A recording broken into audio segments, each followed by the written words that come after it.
Sherlock Holmes the case of silk stocking. ये movie Sherlock Holmes detective की mystery movies में से एक है और इस मूवी का सस्पेंस आपको जरूर पसंद आएगा। तो चलिए शुरू करते हैं मूवी की बेसिक प्लॉट लाइन। मूवी की स्टार्टिंग में हम शर्लक होम्स को देखते हैं। शर्लक ने अब केसेस लेना लगभग बंद कर दिया है और ड्रग्स के नशे के कारण शर्लक की जिंदगी पहले की तरह नहीं रही। वहीं सुबह सुबह कुछ लोगों को रास्ते के बीचों बीच किसी अनजान लड़की की लाश मिलती है जिसे बेरहमी से मारा गया था। फिर सीन डॉक्टर जॉन वाटसन की तरफ आता है। वाटसन को इधर लेस्ट्रेड ने बुलाया होता है और इसी कमरे में फॉरेंसिक डॉक्टर माइकल भी मौजूद होते हैं। माइकल उसी डेड बॉडी का पोस्टमार्टम कर रहे थे जिस लड़की की लाश रास्ते में पड़ी थी। इस लड़की के गले के बीचों बीच एक रेशम का कपड़ा कस के बांधा हुआ था और इसी से लड़की की मौत हुई थी। माइकल लड़की की लाश को जांच कर इस नतीजे पर पहुंचता है कि लड़की एक वेश्या थी क्योंकि इस लड़की ने जिस तरह के कपड़े पहने हैं वो आमतौर पर वेश्याएं पहना करती थी। वहीं लड़की के घुटनों के पास घाव के निशान थे। इसे देख माइकल बताते हैं कि जरूर इस वेश्या के किसी क्लाइंट ने इसके साथ गलत करने की कोशिश में इसे मार डाला होगा। ज्यादातर केसेस में वेश्याओं के साथ ऐसा ही होता है। दूसरी तरफ शर्लक को थोड़ा होश आता है और शर्लक क्लब से बाहर निकलकर रेस्टोरेंट की तरफ जाने लगते हैं। लेकिन तभी रास्ते में शर्लक की मुलाकात वाटसन से होती है। वाटसन को पता था कि शर्लक हर सुबह इसी रेस्टोरेंट में आता है, इसलिए वाटसन ने शर्लक का पीछा किया था। शर्लक कहता है इस बार तुम्हें मुझसे क्या काम है? वाटसन कहता है दरअसल एक केस है जिसे सिर्फ तुम ही सुलझा सकते हो। असल में पुलिस को एक 16 साल की लड़की की लाश मिली है। ऐसा कहकर वाटसन शर्लक की तरफ उस लड़की की फोटो रखता है। लेकिन अब शर्लक को किसी भी केस में कोई इंटरेस्ट नहीं था, इसलिए शर्लक इस केस को पहली ही नजर में रिजेक्ट कर देता है और इससे डिसअपॉइंट होकर वाटसन यहाँ से चला जाता है। वाटसन के जाते ही शर्लक उस लड़की की फोटो को ठीक से देखता है और इसे देख शर्लक के दिमाग में कुछ क्लिक होता है। इसके बाद शर्लक जल्दी से अपने घर 221 बी में पहुंचता है। यहाँ शर्लक सभी पुराने केसेस या इंसिडेंट से रिलेटेड न्यूज़पेपर रखा करता था। इधर शर्लक को काफी ढूंढने पर उसके काम की न्यूज़ मिल जाती है और अब शर्लक सीधा मॉर्चरी जाकर उस लड़की की लाश का चेहरा देखता है कि उतने में ही वहाँ पर डॉक्टर वाटसन आ जाते हैं। इसे देख शर्लक वाटसन की तारीफ करता है क्योंकि वाटसन पहले ही जान जाता था कि शर्लक उसे कहाँ मिलेगा। अब शर्लक उस लड़की की लाश को बारीकी से ऑब्जर्व करने लगता है।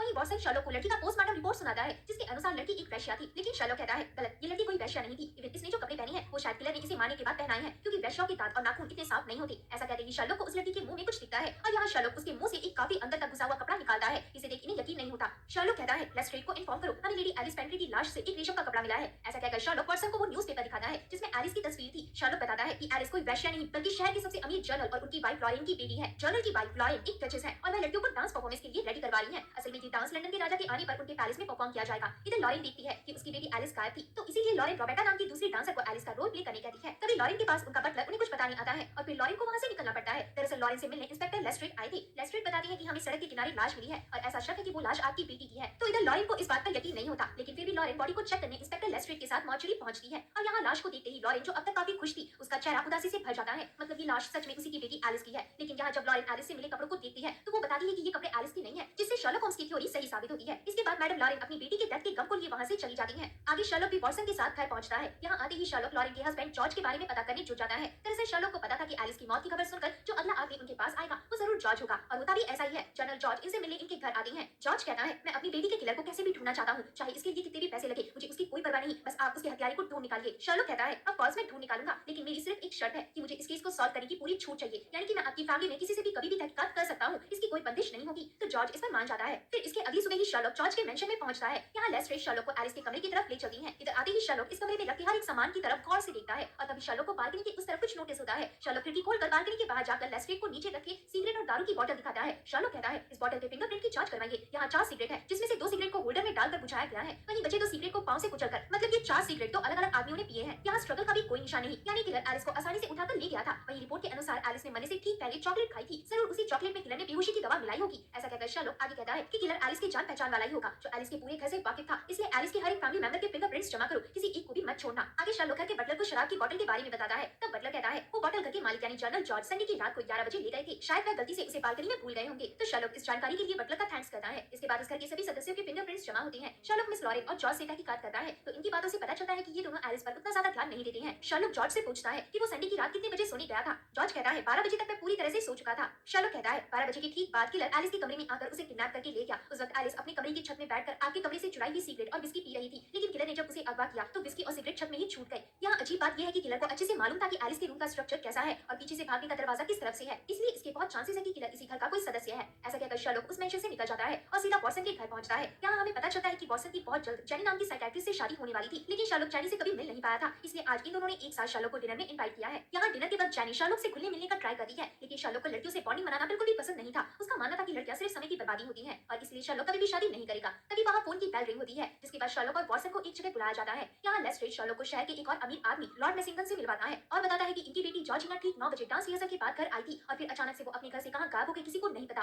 दोस्तों यहाँ हम समझ पाते हैं कि जॉर्जिना भी उसी डांस ग्रुप की मेंबर थी जिसे मिस लॉरेन प्रैक्टिस करवाती थी। तभी वहाँ जॉर्जिना के कमरे से रॉबर्टा आती जाती है और यहाँ हमें पता चलता है कि रॉबर्टा जॉर्जिना की छोटी बहन है। इधर रॉबर्टा नीचे आकर शर्लॉक से रिक्वेस्ट करती है कि वह उसकी बहन को किसी तरह ढूंढ निकाले। तो इसके बाद शर्लॉक जॉर्जिना के कमरे को देखने जाता है जहाँ से वो गायब हुई थी। यहाँ शर्लॉक अपने दोनों साथियों को बाहर रोक कर खुद जॉर्जिना के कमरे में अकेला जाता है और इधर बेड के नीचे फर्श के पास शर्लॉक को एक व्हाइट परत दिखती है। वहीं बाहर जब काफी समय से शर्लॉक बाहर नहीं निकलता तो जॉन और लेस्ट्रेड शर्लॉक को ढूंढने कमरे के अंदर जाती है। तब वहाँ शर्लॉक कमरे की सीक्रेट रूफ में था और वो परत जो शर्लॉक को मिली थी वो इसी रूफ से निकली थी। शर्लॉक रूफ की सीलिंग को अच्छे से चेक करता है तो इस सीलिंग में एक दरवाजा था जो डायरेक्ट बाहर जाकर खुलता था। वहीं घर के अंदर जॉर्जिना की माँ जॉर्जिना के गायब होने के बाद से ही थोड़ी मेंटली डिस्टर्ब हो गई थी। तभी शर्लॉक कमरे में आकर कहता है कि ये बात पक्की है कि जॉर्जिना को किसी ने किडनैप कर लिया है। इसे सुन जॉर्जिना की माँ और भी बड़े सदमे में चली जाती है। बाहर आकर लेस्ट्रेड कहता है हमें जॉर्जिना को किसी तरह जल्द से जल्द ढूंढना होगा। लेकिन शर्लॉक कहता है जॉर्जिना कब की मर चुकी है। मैं दावे के साथ कह सकता हूँ कि उसे किलर ने अब तक मार डाला होगा। इसे सुन लेस्ट्रेड और वॉटसन दोनों के होश उड़ जाते हैं। अगली सुबह एक खंभे में किसी लड़की की लाश रस्सी से बंधी हुई मिलती है और यही लड़की जॉर्जिना थी। जॉर्जिना की लाश को चेक करके शर्लॉक कहता है जैसा मुझे शक था जॉर्जिना को भी किलर ने एलिस की तरह क्लोरोफॉर्म सुखाकर सबसे पहले बेहोश किया था और फिर उसकी किडनैपिंग की थी। साथ ही किलर को दोनों के घर के बारे में बहुत सटीक तरह की जानकारी थी। संक्षिप्त में कहे तो दोनों का किलर कोई एक ही आदमी है और किलर दोनों को अच्छी तरह से जानता था। आगे जॉर्जिना की फैमिली को जॉर्जिना की लाश कंफर्म करने बुलाया जाता है। तो यहाँ रॉबर्टा जॉर्जिना की लाश को कंफर्म कर देती है लेकिन कहती है कि ये कपड़े जो जॉर्जिना से मिले हैं वो उसके नहीं है। नेक्स्ट सीन में लेस्ट्रेड शर्लॉक और वॉटसन पुलिस डिपार्टमेंट में होती हैं कि तभी एक ऑफिसर आकर इन्हें बताता है कि जॉर्जिना ने जो कपड़े पहने थे वो असल में पिछली विक्टिम एलिस के थे। तो शर्लॉक इस बात को पहले से ही जानता था। शर्लॉक लेस्ट्रेड से कहता है कि आपको अपने बची कुछ आदमियों को सड़कों में तैनात कर देना चाहिए क्योंकि इस बार हमारा सामना एक साइकोपाथ से हुआ है। ऐसा कहकर शर्लॉक साइको किलर से रिलेटेड बुक्स पढ़ने लगता है जिससे शर्लॉक को पता चलता है कि हर साइकोपाथ की एक फैंटेसी होती है जिसे रियलिटी में तब्दील करने के लिए वो किसी भी हद तक जा सकता है। आगे शर्लॉक लेस्ट्रेड को बताता है कि तुमने एक बात नोटिस की कि एलिस की ड्रेस जॉर्जिना को हर एंगल से फिट आ रही थी। यानी किलर ने जानबूझकर जॉर्जिना जितनी हाइट और वजन वाली लड़की को चुना। मतलब किलर के पास काफी पैनी नजर है जिससे वो किसी को भी एक ही बार में देखकर उसका सारा नाम बता सकता है। ऐसी कला ज्यादातर कपड़े बनाने वाले लोगों के पास होती है और क्योंकि ये किलर सिर्फ अमीर घर की औरतों को ही टारगेट करता है तो हो सकता है कि ये अमीर लड़कियों की ही ड्रेस बनाता हो। लेस्ट्रेड कहता है लेकिन आखिर ड्रेस में लड़कियों को क्यों मारेगा। शर्लॉक बताता है हर एक साइकोपाथ की मानसिक दशा कुछ ऐसी होती है कि इन्हें अजीब अजीब काम करने में खुशी का एहसास होता है। हमारा किलर भी उन्हीं में से एक है। किलर लड़कियों को किडनैप करने के बाद उनकी बॉडी को कपड़े से अच्छी तरह बांधता है ताकि वह कोई मूवमेंट ना कर सके। फिर उनके मुंह के अंदर कपड़े को फंसाता है जिससे लड़कियां तड़पने लगती हैं और इसी तरह को सुन किलर का डोपामिन लेवल बूस्ट हो जाता है और इसी तरह पानी की आवाज को बढ़ाने के लिए किलर अपने विक्टिम्स के गले के नीचे दूसरा कपड़ा धीरे धीरे कसने लगता है जिससे उसके विक्टिम की धीरे धीरे मौत हो जाती है। इतना करने के बाद किलर अपनी उस विक्टिम को पिछली विक्टिम की ड्रेस पहना देता है। इस सबको कर किलर हमें ये दिखाना चाहता है कि वो अपने काम में कितना परफेक्ट है। इवन उसने कोई ट्रेसेस भी नहीं छोड़ा और ना ही अपने विक्टिम्स के साथ फिजिकल हुआ। मतलब किलर एक बीमार आदमी तो है लेकिन उसका उसके मन पर बहुत अच्छा कंट्रोल है जिस कारण वो हमारे अभी तक पकड़ में नहीं आया। ऐसा कहकर शर्लॉक बैठ जाता है और लेस्ट्रेड अपने ऑफिसर्स को काम में लगने कहता है जिसके बाद शर्लॉक और वॉटसन ऑफिस से बाहर निकलते हैं। यहाँ शर्लॉक वॉटसन को बताता है मैंने अभी तक लेस्ट्रेड को और बाकी ऑफिसर्स को एक बात नहीं बताई। वॉटसन कहता है वो क्या। शर्लॉक कहता है किलर ने जॉर्जिना को मारकर उसे एलिस की ड्रेस पहनाई थी तो इस लॉजिक के हिसाब से एलिस के पास हमें जो ड्रेस मिली थी वो भी किलर ने अपने किसी न किसी विक्टिम को मारकर पहनाई होगी। हमें उस विक्टिम को ढूंढना होगा क्योंकि कोई भी किलर अपना सबसे पहला मर्डर परफेक्टली नहीं करता। किलर ने जरूर फर्स्ट विक्टिम की डेड बॉडी में कोई ना कोई क्लू छोड़े होंगे। ऐसा कहकर शर्लॉक वहां से सीधा मॉर्चरी जाता है और एलिस से मिले हुए कपड़ों की अच्छे से जांच करने लगता है। इन कपड़ों से इतना तो साफ था कि ये जिस भी विक्टिम के कपड़े थे वो वेश्यावृत्ति से जुड़ी हुई थी। तभी इधर वॉटसन को उस कपड़े से एक स्लिप मिलती है। जब शर्लॉक इस स्लिप को पढ़ता है तो इसमें किसी बिल्ली का नाम लिखा था। वॉटसन बताता है कि बिल्ली कंपनी शहर के किनारे शूज बेचती है और ये उन्हीं की कंपनी की स्लिप होगी। शर्लॉक कहता है तुम उस कंपनी में जाओ और वहाँ के मैनेजर से पूछो कि क्या उन्होंने किसी 5 फुट 5 हाइट की लड़की को देखा है जिसकी उम्र 20 से कम थी और फिलहाल कुछ महीनों से गायब है। तो इसके बाद वॉटसन बिल्ली कंपनी में जाकर वहाँ के मैनेजर से यही सेम सवाल करता है जिसे सुन मैनेजर बताता है कि हाँ एक ऐसी लड़की तो थी उसका नाम सैरा था। वो पहले किसी और लेडी के यहाँ मेडन का काम करती थी लेकिन न्यू ईयर की शुरुआत में उसे काम से निकाल दिया गया और फिर वो हमारे यहाँ काम मांगने आई पर मैंने उसे रिजेक्ट कर दिया था। इतने में सीन शर्लॉक पर शिफ्ट होता है जो रॉबर्टा से मिलने आया था। शर्लॉक रॉबर्टा से कुछ देर बात करके उससे पूछता है कि क्या रॉबर्टा के पास जॉर्जिना का कोई ऐसा सामान है जो जॉर्जिना हमेशा अपने साथ रखती या फिर पहनती थी। तो रॉबर्टा को याद आता है कि जॉर्जिना अपने डांसिंग शूज हमेशा पहना करती थी। ऐसा कहकर रॉबर्टा वो डांसिंग शूज निकालने जाती है। तभी शर्लॉक पूछता है कि जॉर्जिना ने वो शूज कहाँ से बनवाए थे। रॉबर्टा जवाब देती है बिल्ली कंपनी के एक एम्प्लॉय से। तो इसे सुन शर्लॉक का शक पूरा होता है। आगे वॉटसन वापस आकर शर्लॉक को बताता है कि मैंने फर्स्ट विक्टिम सैरा के बारे में छानबीन की तो पता चला कि सैरा की लाश मेडिकल एग्जामिनर को पानी में तैरती हुई नग्न हालत में मिली थी। एग्जामिनर को लगा था कि सैरा ने सुसाइड किया होगा इसलिए एग्जामिनर ने गांव के अंदर ही सैरा का फ्यूनरल अरेंज करवा के उसकी लाश कॉफिन में दफना दी। इसे सुन शर्लॉक वॉटसन से कहता है वॉटसन मैं तुम्हें एक काम सौंपता हूँ। तुम्हें किसी भी तरह सैरा की लाश उसकी कब्र से निकालनी होगी। तो अगले दिन ही वॉटसन कुछ लोगों के साथ मिलकर सैरा की लाश कब्र से निकाल देता है। वहीं आज के ही दिन जॉर्जिना का फ्यूनरल था जिसे अटेंड करने शहर के बहुत सारे अमीर लोग आए थे और यहाँ शर्लॉक भी मौजूद था। शर्लॉक की बात अच्छे से जानता था कि फ्यूनरल अटेंड करने जॉर्जिना का किलर भी जरूर आएगा इसलिए शर्लॉक की निगरानी हर जगह टिकी हुई थी। तभी फ्यूनरल से लौटते वक्त कुछ मेहमान नोटिस करते हैं कि इमोजेन नाम की लड़की उनके बीच नहीं थी। इसे देख शर्लॉक पूछता है आखिर क्या हुआ। तब शर्लॉक को पता चलता है कि इमोजेन जो कि सिर्फ 13 साल की थी उसे किलर कोहरे के बीच उनके सामने किडनैप करके ले गया। ये जाने के बाद शर्लॉक अपने घर में वॉयलिन प्ले करने लगता है। दरअसल शर्लॉक उसी मौके पर वॉयलिन प्ले करता था जब सिचुएशन बस से बाहर चली जाती थी। शर्लॉक वॉटसन से पूछता है कि उसे पहली विक्टिम सैरा की लाश से क्या मिला। तो वॉटसन शर्लॉक को एक काफी लंबा कपड़ा दिखाता है जो कि सैरा के थ्रोट में अटका हुआ था। इसे देख शर्लॉक कहता है हमें किलर को किसी भी तरह ढूंढना होगा क्योंकि अब पानी सर से ऊपर जा चुका है। दूसरी तरफ दिखाते हैं कि इमोजेन जो किडनैप हुई थी वो रास्ते में कुछ लोगों को सही सलामत मिल जाती है। यहाँ इमोजेन के हाथ में किलर का वही रेशम वाला कपड़ा था। इस खबर के मिलते ही शर्लॉक लेस्ट्रेड के पास पहुंचता है और उससे रिक्वेस्ट करता है कि वो उसे इमोजेन से तहकीकात करने दे। लेकिन लेस्ट्रेड बताता है कि इमोजेन फिलहाल घबराई हुई है और अगर ऐसी हालत में उससे किलर के बारे में पूछा गया तो वो और भी ज्यादा शॉक में चली जाएगी। लेकिन शर्लॉक इस चीज का हल निकाल लेता है। कुछ समय बाद लेस्ट्रेड शर्लॉक को बताता है कि हमने उस लेडी का पता किया जिसके यहाँ सारा पहले काम करती थी। उनका नाम लेडी मरियम था और मरियम ने सारा को न्यू ईयर के वक्त काम से इसलिए निकाला था क्योंकि सारा उनके अंडरगारमेंट, सॉक्स और कुछ कपड़े चुराते वक्त पकड़ी गई थी। शर्लॉक कहता है क्या उस वक्त कोई ऐसा आदमी था जो सारा के साथ मैडम मरियम के घर में जॉब करता था? तो लेस्ट्रेड ऐसे आदमियों की लिस्ट देता है। इसे देख शर्लॉक चार्ल्स एलन का नाम पढ़ता है और बताता है कि ये शूमेकर तीनों केसेस में जुड़ा हुआ है। सारा के मर्डर के दौरान ये सारा के साथ काम करता था। एलिस के मर्डर से पहले यही आदमी एलिस का शूज बनाने आया था और जॉर्जिना के मर्डर के वक्त भी इसी आदमी को जॉर्जिना के डांस शूज बनाने के लिए हायर किया गया था। हमें किसी तरह इस आदमी को बुलाकर इससे तहकीकात करनी होगी। आगे शर्लॉक वॉटसन की वाइफ को डिपार्टमेंट में बुलाता है। असल में वॉटसन की वाइफ जेनी एक साइकोलॉजिस्ट थी और जेनी को डिप्रेस पीड़ित लोगों से बात उगलवाना अच्छे से आता था। आगे जेनी ही इमोजन का बयान लेती है तो इमोजन यहाँ याद करके बताती है कि वो किलर मुझे किडनैप करके एक अजीब सी जगह में ले गया था। उसने मेरे हाथ पैर बांधे और फिर मेरे साथ भी वही करने की कोशिश की जो वो अपने बाकी विक्टिम्स के साथ कर चुका था। लेकिन तभी अचानक से वो घबरा गया और जल्दी से मुझे बेहोश करके सीढ़ियों के पास खड़ा कर दिया। जब मैं उस सीढ़ियों से नीचे आई तो मैंने खुद को सड़क में पाया। जेनी कहती है क्या तुमने उस किलर का फेस देखा?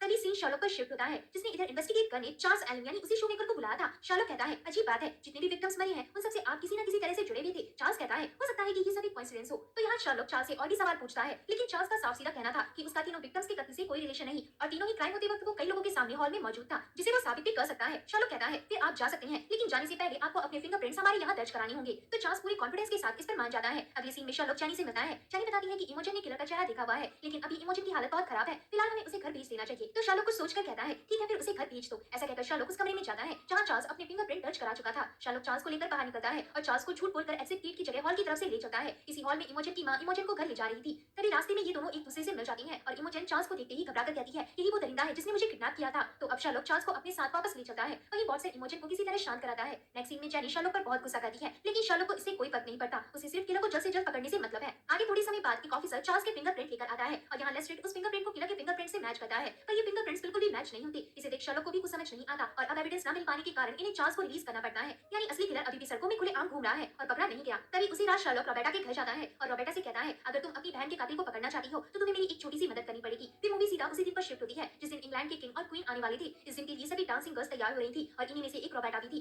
रोबेटा ने जानबूझकर शर्लॉक के कहने पर अपने शूज के नॉट सिल्क के कपड़ों से बनवाए हुए थे। वहीं आज के इस प्रोग्राम में शर्लॉक का साथी वॉटसन, शहर के सभी जाने माने अमीर लोग और चार्ल्स भी आया था। इस दौरान वॉटसन एक फ्रेंच आदमी से मिलता है जिसकी बातों से पता चलता है कि वो शर्लॉक होम्स का काफी बड़ा फैन है। अब यहाँ डांस परफॉर्मेंस शुरू होता है और इस परफॉर्मेंस के दौरान चार्ल्स की आंखें सिर्फ रोबेटा के पैरों की तरफ ही टिकी हुई थी। परफॉर्मेंस खत्म होने के बाद रोबेटा अकेले आराम करने चली जाती है और तभी चार्ल्स रोबेटा के पास ड्रिंक लेकर आता है। जैसे ही रोबेटा चार्ल्स के लाइट ड्रिंक को पीती है वैसे ही वो बेहोश हो जाती है और तभी अचानक से वो फ्रेंच आदमी आकर चार्ल्स को पकड़ लेता है। उसी वक्त वहाँ वॉटसन और सिक्योरिटी वाले भी आ जाते हैं और यहाँ हमें पता चलता है कि वो फ्रेंच आदमी असल में शर्लॉक होम्स था। शर्लॉक होम्स भेस बदलकर इसलिए आया था ताकि चार्ल्स उसकी गैरहाजिरी में कोई गलती करे और फिर पकड़ा जाए। अब चार्ल्स को दोबारा पुलिस स्टेशन लाया जाता है और यहाँ लेस्ट्रेड को समझ नहीं पाता। तब शर्लॉक कहता है चार्ल्स के फिंगरप्रिंट को दोबारा चेक कीजिए, उसी से ये सारी बुद्धि सूझेगी। लेस्ट्रेड कहता है लेकिन दोबारा फिंगरप्रिंट चेक करने से क्या फायदा होगा? शर्लॉक कहता है जिसे हमने पिछली बार पकड़ा था वो चार्ल्स नहीं बल्कि चार्ल्स का जुड़वा भाई था यानी आइडेंटिकल ट्विन ब्रदर। और अब जिस इंसान को हमने पकड़ा है वो वाकई असली चार्ल्स है। चार्ल्स जब भी लड़कियों को अगवा करता था तब उसका भाई लोगों के सामने मौजूद रहकर उसकी अलीबी बनाता था। इसी कारण से दोनों भाई कभी पकड़े नहीं गए थे। फिलहाल हमें चार्ल्स के भाई को ढूंढना होगा, वो अभी तक फरार है। फिर थोड़ी देर बाद चार्ल्स की फिंगरप्रिंट रिपोर्ट आती है। इसे देखकर शर्लॉक निराश होकर कहता है असली किलर अभी भी फरार है और जिसे हमने पकड़ा है वो फिर से नकली चार्ल्स है। इतने में ही सीन रोबेटा पर शिफ्ट होता है जो अपने कमरे में थी कि तभी असली चार्ल्स आकर रोबेटा को बेहोश करके अपने साथ ले चलता है। दूसरी तरफ लेस्ट्रेड चार्ल्स के भाई को मारकर उसे उगलवाने की कोशिश करता है कि चार्ल्स रोबेटा को लेकर कहां गया होगा। तो मार खाने के बाद चार्ल्स का भाई कहता है मैं तुम्हें उस जगह ले चलता हूं। तो आगे लेस्ट्रेड के ऑफिसर्स चार्ल्स के भाई को जेल से बाहर ले जाते हैं ताकि वो उन्हें चार्ल्स तक ले चले, लेकिन इसकी बजाय चार्ल्स का जुड़वा भाई ऑफिसर्स को मारकर किसी तरह वहां से भाग निकलता है। वहीं हम वॉटसन को देखते हैं। वॉटसन भागते हुए सीधा लॉरेन के घर में जाता है और लॉरेन से कहता है चार्ल्स ने सबसे लंबे समय तक सिर्फ आपके ही घर में काम किया था, आपको चार्ल्स की कोई ऐसी लोकेशन का पता है जहां चार्ल्स अक्सर जाया करता था? तो इसी से लॉरेन को एक जगह याद आती है जिसके बाद शर्लॉक और वॉटसन एक साथ उस लोकेशन में पहुंचते हैं। तो यहाँ इन्हें चार्ल्स की वो ड्रेस दिखती है जिसे वो रोबेटा को पहनाने वाला था। इधर चार्ल्स इन दोनों को देखते ही रोबेटा को होस्टेज बना लेता है।